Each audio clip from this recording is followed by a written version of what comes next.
So telomere shortening isn't just implicated in aging. And so those people that are going through a debate in their mind about should I take this drug even though there's a risk of cancer if the only thing I'm going to do is try to control my aging. Well, there are a lot of diseases that are affected by telomere shortening that aren't aging. And I've got a whole list of them here. I won't have time to go through them all. But these are all diseases that are affected by short telomeres. And one case is bad things happen when telomeres get short. We don't want short telomeres, but there's really nothing bad about long telomeres. So finding a way to keep telomeres long should help these diseases. And a lot of these diseases are serious enough that people will gladly risk the take the cancer risk. Now, for those of you that, now my company is not a money-making scheme. My investors are really interested in trying to find a cure for aging. But for those of you that do want to see a revenue angle, all these are markets, and very, very big markets. When we have a drug that turns on telomerase, there's a lot of possibility for generating revenue in these markets. And then there's also possibilities of early revenue from research reagents. Scientists working in the lab have a big problem of their cells always senescing before they're finished with their experiments. Having this drug in growth media would allow them to continue working with the cells. We estimate this to be a $250 million market. But there's also pets. A lot of people would like to extend the lifespan of their pets. And especially think about seeing eye dogs and guard dogs. A lot of training goes into these animals, and they end up dying very young, and so they have to train more animals. Extending the lifespan of those would be great. But just pets in general, people would like to extend the lifespan of their pets. Racehorses.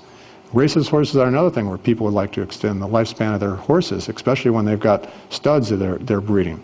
Now, surprisingly, a lot of research has been looked at to see what kind of animals age by telomere aging, and amazingly, only humans, dogs, cats, and horses have been confirmed to age by telomere shortening so far. Most other animals don't have any telomere shortening and use other mechanisms for aging.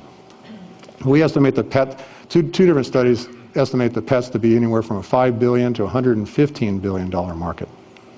So with that, I'd like to thank you. And any questions? And let's say also, you can also go to www.cureaging or dietrying.com, learn more about our research. David. Bill, yeah, thank you. Very inspiring and excellent presentation, Bill. Thank you. I had a question about your timelines. You had about 3 years to get ready for the FDA process, and then about $100 million, I think you said, from 7 to 10 years. Is that? We have 3 years to get into preclinical. Into preclinicals. Yeah. And then I think you said 7 to 12 years on top of that. Yes. For $100 million. If it weren't for the FDA and the regulations, and maybe the pet or the animal market has something to do with this, if it weren't for the FDA regulations, how long would you be able to clinically prove this, in your opinion, in the human model? If somebody was interested in taking one of our drugs before FDA approval, I think I think it's going to be a long time to really show that it affects aging. My benchmark is to run a 7-minute mile when I'm 130 years old. That's when I know I have found a cure for aging. It's like maybe we could be giving drugs to people that are in their 90s and measure how long they live. That might take 10 to 20 years to really get an answer on that. But really, it's a tough question. We don't have an answer for it. How about biomarkers? Do you have biomarkers that might give you an idea? There's no good biomarkers. In fact, I think telomere length is the best biomarker of aging there exists. That's why I recommend everybody get their telomeres measured. Get a baseline now. Yes? Bill, could you compare telomerase expression in cancer with what you're trying to achieve or have seen with supplement or the chemicals that you're using, the actual amount of telomerase expression? I didn't understand the question. Okay. In cancer cells, is it fair to assume that there's a higher level of telomerase expression than there is in normal cells that have telomerase activation or cells that have been telomerized with supplements or chemicals that you're testing? Okay. Well, most cells that are non-cancer cells that express telomerase do it at such a low level that they really have no effect on telomere length. Now, cancer cells do produce enough telomerase to make them immortal, and that's what I believe is the reason cancers turn on telomerase, is to extend their lifespan. Otherwise, the cancers would die of old age. Well, I guess I'm asking is the ideal, if we're looking for a telomerase activator, the ideal telomerase activator would be something that's transient and mild compared to what's going on at the higher level. Yes, we definitely want a transient. Okay, we want to be able to shut it off if somebody starts seeing signs of a cancer, and if that cancer is not producing its own telomerase. If the drug is producing the telomerase in that cancer, you want to take it away. But I'm not convinced that we want to do mild doses. I'm thinking that higher doses might be better, but we don't know.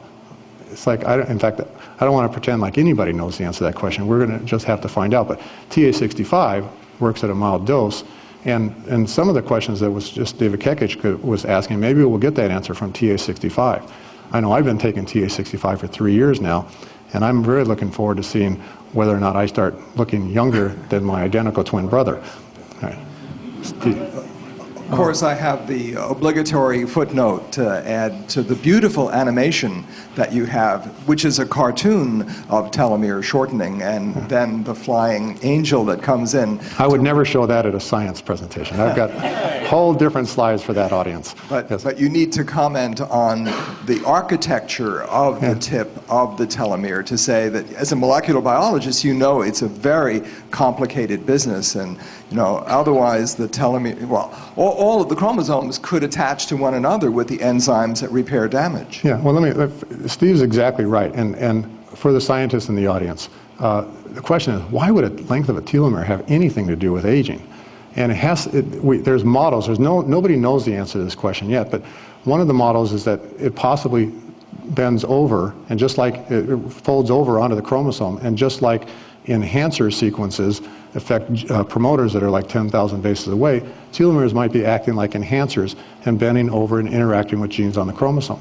But even at the fold of where the telomere is folding, there might be interactions there, and when the telomere gets really short, that fold disappears. So those are models, but whatever. Next question. 2 quickies. Carlos? Okay.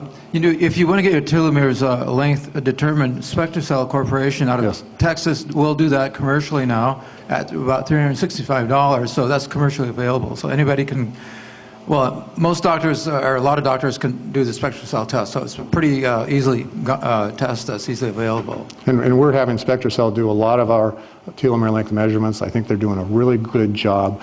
It's right now the only place where you can get your telomeres length measured. And I do believe that telomere length is going to become one of the best biomarkers of aging and overall health that we've ever seen. So I recommend everybody get their telomere length measured as soon as possible. And SpectraCell is the place to go. One more quickie, Dr. Wolkoff? Yeah. Okay, a couple questions about cancer. First of all, we know that cancer cells turn on telomerase, but we don't know that turning on telomerase necessarily induces cancer. Right. So I want to know if any research has been done showing that an activated or turned on telomerase will induce cancer. And secondly, have you in any way elucidated the mechanism whereby cancer cells do activate the telomerase? Okay, well, the last part of that question is every way imaginable. Okay, not very much research has been done looking at what causes telomerase to turn on in some cancers, but the few cases, it's either been a virus has inserted itself upstream of the telomerase promoter, just de-repressing essentially make an alternative promoter for expressing it. There's also been a lot of cancers where the telomerase gene has been duplicated over and over again. I think HeLa cells have like 15 copies, and that must be titrating out a repressor. And the first half of your question was, what was the first question? I said that cancer cells produce telomerase. Has anything been done to indicate that? Lots of research has been done. But they're all flawed. They all have they're not flawed experiments. They all can't really get the answer because we really need to have a drug before we can really answer that question. For instance, most of the experiments have been done by inserting the telomerase gene into the cells. But the simple fact of inserting a DNA into a cell can cause cancer all by itself. And so there's been 4 papers, all mouse studies, that have reported that telomerase increases the risk of cancer. The last one was published in 2004, and 3 of those were by the same author. And that same author has published several papers since then saying the exact opposite. So it's confounded by other things causing cancer, such as DNA integration. So we need a drug before we can answer that question. Thank you, Bill Andrews. Thank you.